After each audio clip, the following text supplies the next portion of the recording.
one. Take one. I'd probably say patient, that's definitely. Fathro da, mae'n ei gwahaniaeth rhwng casau neu caru'r pwnc, dwi'n meddwl. Yeah. I just think the school environment as a whole is like quite nice to be in. They're sometimes kind and sometimes very serious.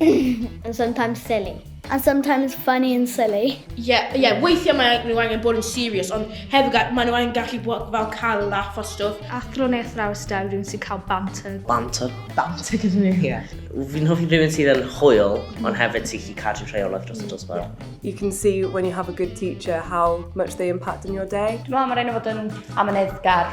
And like anyone that can actually make maths quite like an enjoyable lesson, also fair play to them, yeah. Athrawes sy'n deall pwysau sydd ar y disgyblion. What makes her a good teacher that she's always nice to me.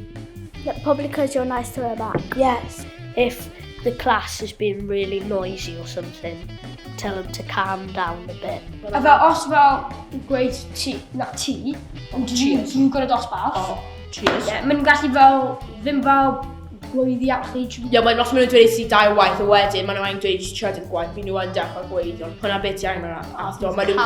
Hey guys, get out. I'm dead now. Diolch.